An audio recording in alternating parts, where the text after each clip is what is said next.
Good morning, YouTube. So we are 4 days out and we are slowly starting to feel better. So last week, as you probably saw with a couple of the YouTubes I filmed last week, it was a tough week. Training was slowly declining, mood was low, and you question yourself at these points, and you look at yourself and you think, am I good enough for what I'm trying to achieve this year? And I don't really set myself any standards or any objective of what I want to do. I've always loved competing. I'm just lucky that I've always done pretty well.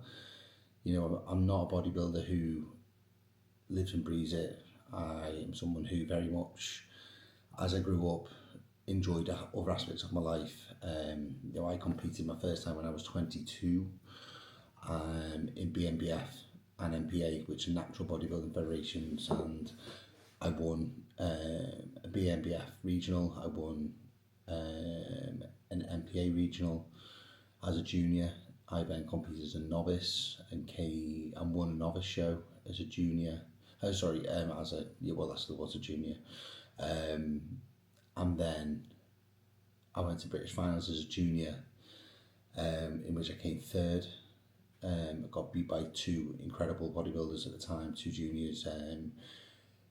A lad called Steve, I'm not sure if he still competes, but he was an absolute mass monster for our age at 22, 23.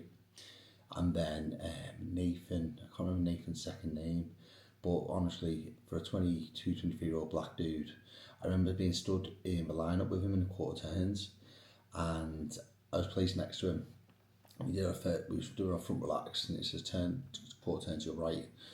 And looking at him, obviously, when I was doing my quarter turn, and he had this road map of a back which was wider than fucking Kansas, but also the vascularity through it, and I still loved it. Picking up that third place at the British was a big deal for me. It was a big show, and then after that, I obviously took a year out. My plan was to go back in 2014 and compete again as a novice, as an adult, and try and win that title. And I kind of just fell out of love with bodybuilding at that moment in 2014. There was other priorities. I'd secured a teaching job, and I'd been promoted already at 25, not 25 I was, 24, 25, to lead in the fitness qualifications at the college. So I was teaching and sort of assessing and verifying qualifications. So on top of that, I was also trying to build my sort of personal life up, bought a house. I was at the time I was looking to get married and things like that, and sort of priorities shifted, and bodybuilding just kind of fell by the wayside. And I still went to the gym. I was training at Pro Gym at the time in Birmingham. It used to be owned by Mr. Universe, winner Mike Ahern. He was a very odd character, but very cool character at the same time. And I loved that gym. It was proper old school split and sawdust. Still trained, still went to a lot of bodybuilding shows, still had quite a few clients who competed, because I was always sort of someone on the Wirral who, if people want to compete, it was go and speak to Luke. If you want someone who's relatively local, he will look after you, and I did. So I had clients still competing, which was good fun. And then obviously we fast forward to when we opened the gym, and obviously I haven't shared much of my journey with the gym. Is when I always wanted a gym, so I opened a gym, and then I sort of found a bit of passion for training, and once all the stress had dropped off from having the gym. So when we first opened the gym, it wasn't all sunshine and rainbows. It was actually a really tedious first 6 months, 8 months. Obviously at the 8th month mark I was opening the gym, we hit COVID, so we had to close. But before that, I went through a massive spell of depression, and I didn't train at all. If I did train, it was CrossFit based workouts. And the reason why I got into a little bit of CrossFit was because I couldn't think while I trained. when it comes to bodybuilding, style training, as you know, we take rest periods. We're inside our own head. When we do it, we're thinking about what we're doing. And I love that. But when your brain, your mind is consumed by other factors of your life and you can't focus on things because you're just mentally unwell, I couldn't do anything. So I kind of like steered towards the sort of CrossFit conditioning style stuff, because I could be like, right, I've got 12 minutes. I'm going to work as hard as I can for 12 minutes. I'm going to do 3 rounds of 4 exercises for 60 seconds, or I'm going to do you go, I go, or an EMON or anything like that. And kind of like fell into that. And then one of the best things that happened to me was COVID, because it gave me a chance to breathe. The gym was going in the right direction. A few shifts took place. You know, we got rid of a business partner at the time who was just dead weight. And so that COVID time gave me 3 months to sort of sort my shit out. So being closed, we gave out a lot of gym equipment to members, but Jake and I, Toby wasn't here at the time, Toby was still working down south. Had time to sort of put 3 months into just rebuilding my physique. So I just got lean. You know, I got lean to about 90 kilo. I'm 100 now and I'm stage ready. So I'd lost quite a lot of weight, and I was probably 90 kilo, probably about 10-12% body fat, but I felt good. I looked quite good. I felt like I am a gym owner again. You know, I don't like an emaciated, depressed fucking squirrel. So off the back of that, when we reopened, and I had this new idea with Jake about where I wanted the gym to go and what I wanted from it and what would make me happy, we kind of like then just built and built and built. And that's kind of when we got more of an influx of bodybuilders in the gym, and I naturally fell back in love with the sport personally, rather than just seeing it as a fly on the wall. And then since then, it's kind of been a journey of just revisiting this absolute passion I've had since I was 16, of just seeing the body progress and watching other people progress who enjoy the same things. Everyone will have these nostalgic feelings of when you go on holiday and you think back to them holidays and you feel absolutely great. I get them same sorts of feelings of watching myself or watching others competing who I'm invested in. And so in the bodybuilding rounds at the moment and what I'm doing, I've loved this prep so much. And I've handled it so well, and people around me said I've handled it so well, because 2022, I didn't handle it well. Because when I got back into bodybuilding after COVID, I was going through a lot of personal stuff, and it was a focus for me. And so this whole time between COVID, the start of the gym opening in 19, and then all the way through till probably about 22, well, probably through till the end of 23 to be fair, is I had a lot of personal stuff going on, and bodybuilding was a focus, and it kind of gave me joy, but also something to focus on myself. And it's so important we do focus on ourselves, because it's so easy to sort of put yourself down the pecking order of things. And you know, I got a coach. I worked with Cal Raystrick for about 12 months. Started off great and loved working with Cal. It came around to prep with Cal. Cal was getting busier and busier. I just became a commodity to him. I think I was paying him, you know, a decent amount of money, 250 quid a month, and I wasn't getting check-ins back. And in an off season, a couple of days, I don't really care. But in prep, I ended up prepping myself, so I was kind of like getting his changes, and I've always been quite good at that. But also when you're paying someone for a service and the accountability and to take the stress away, it was building my stress. So at 8 weeks out from my shows in 2022, I just fucked off to Ibiza. Had 3 days on the piss in Ibiza. Still ate well, but I did drink. I came back and I moved to Tom Hames. So Tom was great. Tom took reins, looked after me. I wasn't in a great place anyway, so he had to dig me, and it was a bit too much. So I feel like I lost quite a lot, which I shouldn't have lost towards the end of that prep in 2022. And then come show day, I did it all on my own, which was really difficult, because you kind of like, although I do it for clients all the time, it was kind of like I'm so judgmental on myself. And Tom had told me the script of what to do on the day, but he was like, you can't contact me today because I'm not available. I've got a Warhammer convention. So I was like, fucking sound, you sad bastard. So on show day, it's like I kind of like just had to wing it. And it was alright, came third, but I wasn't happy at all. You know, I was flat. I feel like too much diuretics were used and not enough fluid. But you listen to your coach and you try these things, and I just, my head fell off and I was like, I'm not doing this anymore, so fuck off. So coming off stage, I was still absolutely in love with training at this point. Nothing was changing. I'm a bodybuilder again. And I hopped around a little bit on my own. I've always been good at programming myself when I don't really need a coach in the off season. I had a little bit of a spell with SAS, which was good. Very knowledgeable guy, loves pushing food, which was nice. Except when he told me to put 100 grams of honey on each meal. Fuck that shit. I ended up just having to sort of like increase my oat intake even higher because I wasn't putting that much honey on my food. And then I fell into who I kind of always wanted to work with, but at the time was never right, was Martin.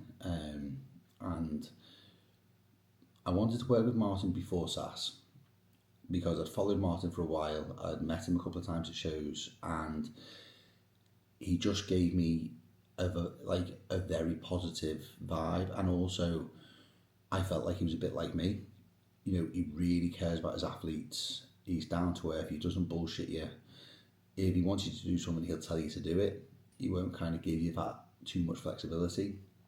And he's just a nice fucking guy. But when I was moved to SAS, it was kind of like I wanted someone who I knew was going to be quite easygoing. And from what I'd heard about SAS was, you know, you get an email reply once a week, and that's about the main form of communication. At the time, I didn't really want to be filling in loads of Google Sheets and all this. I just wanted to be enjoying my training, someone telling me what to eat and someone telling me what drugs to take. But coming back to Martin, it was like, fuck me, this guy is shit hot. He is on it, and he's been on it the whole time that I've been with him. So I've been with him since like June 24, I think. So, you know, nearly coming up to probably nearly 16, 15 months. And we've gone for an off season together, 2 pushes. We've been through prep together now, and fucking our relationship is fucking blooming. Because I'm very much, he said to me yesterday, he said, you just get on with shit and get it done. And I do, I always have. It's like, I don't need to ask questions. I trust your judgment. I kind of know why you do things anyway. And I fucking do them. So we've been in a really good place with it. So that's kind of where I'm at right now. It's like I'm 4 days out. Lowest body weight to date was this morning, 97.9. I've had 3 days of pretty low food, 2,223 calories. High protein, carbs have been about 250 grams, which might seem high to some people, but it's fucking extremely low for me with how I train and how much I move. So I'm hoping today we get some food, but we will see. So it is 3:30 in the morning. I've got no cardio today, so we start to rest these legs. So I'm drinking a coffee. I've got 2 litres of juice here because when I was tracking my water. So when I come to tracking water, I drink obviously out of a 2 litre bottle every day anyway, but I just go and buy crates of water because it's easier to track for me. I try and make prep as easy as possible. If that means I'm spending a bit more money, I don't give a fuck. You know, I've got money. It's like I'll buy 6 bottles of 2 litres of water for £2, which is fucking, you know, fuck all anyway. It's like 33p a bottle. But I can then go, I need to drink 4 of these a day. So I put 4 in the freezer, take 1 out at a time, and then I just get through my 8 litres and I'm done. So dead easy. Rather than going, how many times do I refill this bottle? Shit, should I drink another 2 litres? Should I not drink another 2 litres? It just makes life easier. So we're going to have a coffee, drink 2 litres this morning. I'm then going to walk to the gym because I still want to get some good steps in today. I'm going to take my pictures, get them over to Martin, and see what he wants to do at 4 days out, because I think we'll probably push some food back in today and tomorrow. and then we'll dry off on Saturday. But he's a boss, he'll tell me what to do, and I'll trust everything he says. So today I'm going to do a little bit of training. I'm going to film a little bit as well, because if food goes back in, it should be a decent pump, and I'll give you a little look at what I'm looking like 4 days out. And then I'll probably give you a little bit insight into meals today. But then again, you've seen all my high day stuff, so it's probably going to be very similar. But I thought I'd film some bits, keep up to date with the content, and give you a run in through peak week. I am also going to film this weekend what goes in your show day bag, which I think will be really good for new competitors and also people who maybe think, fucking hell, that's such a good idea. Because if anyone knows me, like Henry, my brothers, anybody who spends time with me, what a meticulous planner I am. And it's like, I do not miss beats with things. It's like I have everything on me to make sure, whether I'm a coach or I'm a client, that if something goes Pete Tong, I have a backup. So, you know, I always have everything in my bag. I'm like fucking Hermione Granger off Harry Potter. So anyway, I'm going to sit and eat and drink this. Eat and drink, definitely can't eat till later. Drink this, chill for a bit, vape my head off with fresh mint, which is actually the second best flavour I've ever had. Banana ice is still number one. Tastes like banana milkshake, but fresh mint is very refreshing. I found out of it when I am vaping. I just need the basic flavours, refreshing flavours. Do not try and go all fancy with like fucking cranberry, blue, raz, cherry blast or something. Anyway, thank you for watching this 16-minute intro, and I will see you all later on today. Right guys, so I actually started filming this video yesterday, and it was a typical 4th day of depletion on prep. I was absolutely written off. So I sacked the video, thought I would film some stuff when I've got a bit of food in me, and Martin gave me food today. So we're in a good place. We've had 2 carb meals. I feel a little bit more alive. My body is responding, coming back to life. But before we go and train, some exciting news happened last week. Not sure where it's going to go, but we have been sent a welcome pack from ESN. So as you all know, Henry is also sponsored by ESN. The athlete manager reached out to me and offered to send me a welcome pack because they're impressed by my profile, what I do. And it's something which I've always wanted. I've had sponsorships in the past, but when I was younger, I'm not sure what to do with them and things like that. But the potential option of having a sponsor as big as ESN and being able to sort of fuel me through the rest of prep and then move me into an off season is really exciting. So they sent me some products. We're going to go through them, and I'm going to give you a little brief overview on what they are, what I'm going to use, what I can't use right now. So first of all, they sent me some designer whey protein in vanilla ice cream flavour, which absolutely bangs. I'm normally someone, I get a lot of ESN products already because of Henry, so I always support using his code. But I always opt for the dark cookies and the Leon cereal because they are great. But I had this morning on my designer rice pudding from ESN as well, and honest to God, it is the creamiest vanilla whey I've ever had. It was so good. So they sent me a tub of that. They then sent me some IsoClear whey, which at the moment I will not use because I'm not wasting my calories on juice. I'd rather have whole food sources or whey protein in a paste. But in the off season, if anyone's followed me before, an easy way to get protein in while you train, or during the day, if you're struggling to get up to sort of like, say, if you're pushing 300-400 grams like I do, this is a great addition to your stack. And this one comes in wild berry flavour today. They also sent me some designer rice pudding. They obviously know me quite well. What we don't know is I've got about 20 kilos in the garage, so that's going to keep me stocked up for a while, so that's good. It's an easy source of protein. It digests really well. And I have it pre-workout and post-workout every day, and I look forward to it every day. They also sent me a box of protein bars, which will wait till after prep. They made a good choice because I love anything with nuts in it, so hazelnut nugget flavour. And, you know, my favourite chocolate in the world is Dairy Milk Whole Nut, closely followed by Tony's hazelnut. So, you know, if anyone's buying me any chocolate, that is what you get me.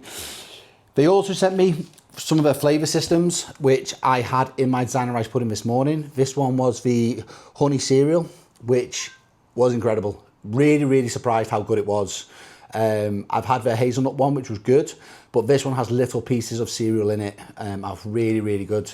So that just brought a new element to the rice pudding, because obviously it's a neutral flavour rice pudding. So the whey paste on the top adds to the flavour, but then being able to sort of make it a bit more cereal tasting, it was really, really good. They also then sent me Crank Pump Pro, which I've been dying to try in green apple flavour. I'm actually going to try this today because shortly I'm going down to the gym to train with Cal. So we're going to do 2 scoops of this Crank Pro in my brand new ESN shaker and see what the fuss is about, because again, absolutely loaded with pump products, really, really, good pump products. There's no waste in there, nothing like that. Smells pretty good. As you know, guys, I'm 2 days out, so all my water is measured. I've got 8 litres to do today, so I'm on bottled water. The reason I do bottled water on peak week is because I can measure it easy. I know I've got to get through 4 bottles of 2 litres. And then we've got this Crank Pro. Just like every supplement in the whole world, the scooper isn't on the top. I typically always use a fork to find the scooper. So there we go. So we're going to run 2 scoops of this today, and then I'll give you my verdict on it when I get back. But I'm excited to try it. It's a non-stim. I'm not the biggest stim head, have been in the past, but a Monster or a double espresso is way enough for me pre-workout. So that's what we're doing. So the rest of this YouTube video, I'm going to give you a brief overview of my high day today. We're going to do a bit of training, bit of posing, so you see what I look like 2 days out.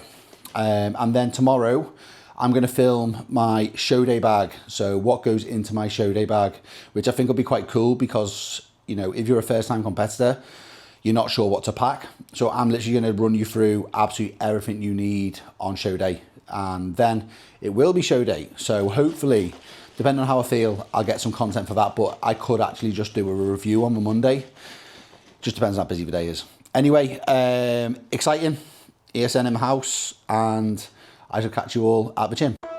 So we got to the gym and we started off with some rear delts. Literally the goal here is to just pump them up. I love a cable reverse fly. I get the best connection with a cable reverse fly compared to a machine. 3 sets of 12 to 15 I think we did, just blow some blood into them rear delts. We then moved on to lats.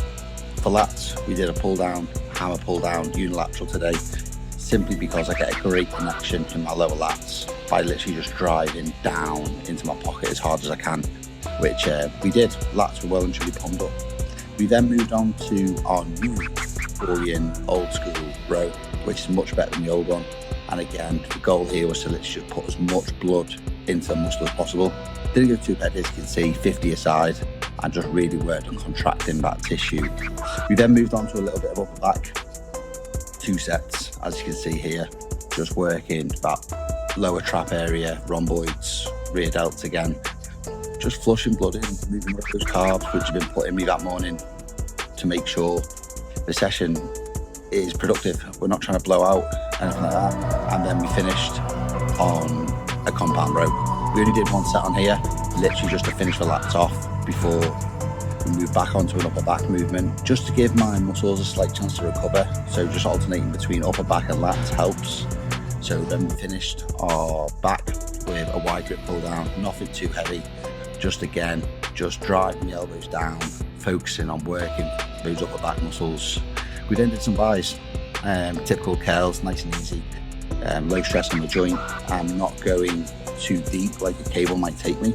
As you can see, the arms look pretty fucking pumped at this point, 2 meals in, and I felt good. I felt like I looked good in the mirror, which is a massive plus at this point in prep. You just kind of want to enjoy the process. And we're almost there. We finished with the best bicep curl ever made to man, which is a Northwest Nitro curl. Again, you just get such a good squeeze at that top, that sort of short range here, with the elbow being in here, for inflection. Can't even remember myself. Prep Thompson. And then finally, Cal and I finished off with some posing, literally so I could send it over to Martin. Just went through the mandatory about 6 or 7 and sent pictures over to Martin so he can judge what he wants to do with me in the afternoon. And I was slowly filling, which was good. I felt like I could hold the contraction much better because carbohydrates are present, and the visuals showed a decent story. Glutes sort of tightening up because there's more food being pushed into them, and there's less gap between the skin and the muscle itself. So we got the move to Martin. He then sort of gave me the script for the afternoon, and then I pretty much just ate my way through the rest of the day and actually did some gym maintenance because I had energy. Right guys, so that is the end of 2 days out. So to run you through my day, we had another high day, and also you can see I've had a shave, first time in 2 years, 3 years, since my last show I think. Today we did 5,768 calories, which was 248 protein, 81 fat, 999 grams of carbs, and my pictures got better by the hour. So I had to send them over to Martin after every meal, sometimes before meals, and he's very happy. We're just starting to peak right now, so I've got one more meal to eat. I've got designer rice pudding again, which is great, and I'm going to sit and watch the last episode of Hostage. If you haven't seen it on Netflix, watch it. And got my decaf coffee, and then tomorrow I'm going to film the show day bag tomorrow evening, once I've got it packed, and then I'll unpack it and repack it for you guys. So I hope you've enjoyed today. Obviously it's been a bit of training with Cal went really well. Nice to have some food in me. I've actually been to the gym tonight and done some maintenance work on two pieces of kit because I had some fuel in my body. I've been dying to do it all week. So yeah, just shows how much a bit of food can bring my body back to life. So I'll catch up with you one day out tomorrow. We'll do show day bag and the tan, and then it's show day where my brother Chantel will probably take over camera and film some bits, and then I'll review it on Monday. So thank you for watching again. Hope you enjoyed today. It's been a little bit of a mad one. I'll be having that to watch me eat food. So I will catch you all tomorrow. Take it easy.